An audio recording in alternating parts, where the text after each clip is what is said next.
عارفين انتوا الايام اللي بنبقى عايزين ناكل فيها حاجة طعمها تحفة وجديدة، بس في نفس الوقت مفيش اي مجهود ولا طاقة للوقفة في المطبخ؟ اهي دي دايما الاكلة اللي بتنقذني. طاسة كفتة بالخضار ودبس الرمان، ميكس خطير ومن غير غلبة ولا مواعين كتير، وفي دقايق هتكون ألذ وجبة غدا جاهزة على السفرة. تابعوا الفيديو النهاية، بس الأول عايزاكم تعملوا لايك وشير واشتركوا في القناة. هنسمي الله ويلا بينا نبدأ. ده نص كيلو من اللحمة المفرومة، فيها نسبة دسم بسيط. هنزل عليها ببصلاية متوسطة ولازم تكون معصورة كويس. باخد التفل بتاعها وبسيب المية دلوقتي على جنب. هقولكوا هنعمل بيها ايه، هنستخدمها ومش هنرميها.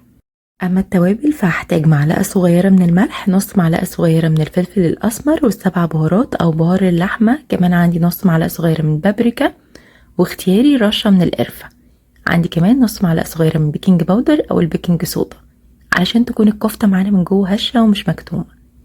اهم خطوة دي بقى، الخطوة دي لازم نعجن كده الكفتة بايدينا كويس جدا ونسمغها، يعني نخليه فيها خيوط. مجرد ما تمسكوا حتة في ايديكوا كده وتيجوا تفردوها هتلاقوا ان هي عاملة انسجة او خيوط، ده اسمه ان احنا بنسمغها. بكورها على شكل كور بالشكل ده كده بحجم واحد، وتكون حجم الكورة مش كبيرة قوي. وبعد ما شكلت الكمية كلها حطيتها في التلاجة بس نص ساعة تبرد، لانها بتبقى سخنة من العجن. بعدين طلعتها في طاسة سخنة جدا على النار، حطيت معلقة كبيرة من السمنة وبنزل بكل كمية الكفتة بتاعتي. في الاول مش بنستخدم معلقة خالص، بنهز الطاسة كده وبنحركها علشان تاخد كده لون من كل ناحية وتتشوح، ومش بنقلب الاول بالمعلقة علشان ما تتهريش. بعدين بنقلب كويس لحد ما نتأكد ان الكفتة احمرت كده واخدت لون حلو من كل جانب. وده كل الخضار اللي انا هحطه. عندي بصلايه كبيره وفلفل الوان وكمان طماطمايه واحده بس. تقدروا تستخدموا الكميه اللي انتوا عايزينها. قطعت كده الخضار كله لجوانح او جوليان، تقدروا تقطعوه لقطع صغيره. نزلت اول حاجه كده بالبصله وهقلبها لحد ما تصفر شويه وتدبل معايا.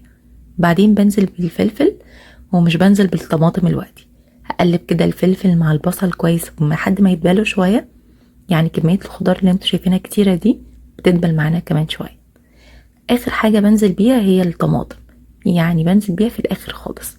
بعد كده مية البصل اللي كنا شايلينها على جنب هجيبها واحط عليها رشة من الملح ورشة من الفلفل الاسمر وهقلب، وبعدين باخدها كده وبنزل بيها بقى على الكفتة دي.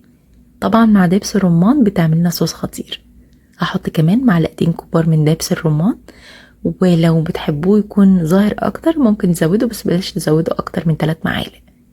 هنقلب بقى كده علشان الكفتة بالخضار يتغلفوا بالصوص ده، وعلى نار هادية ولمدة 7 دقايق. بسيبها تغلي وتشكشك والصوص يتقل ويتركز اكتر، كمان الكفتة تكمل التسوية بتاعتها.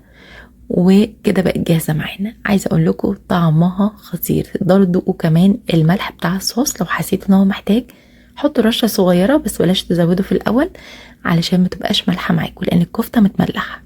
تقدروا تاكلوها بالعيش وجنبها سلطة طحينة بتبقى تحفة بجد، او جنبها رز ابيض زي ما تحبوا، وينفع كمان مكرونة. يعني شوفوا انتوا حابين ايه واعملوا. وبس كده خلصت وصفتنا. جربوها، متأكدة ان هي تعجبكم جدا. واستنوا مني فيديو جديد نعمله مع بعض. والسلام عليكم ورحمة الله وبركاته.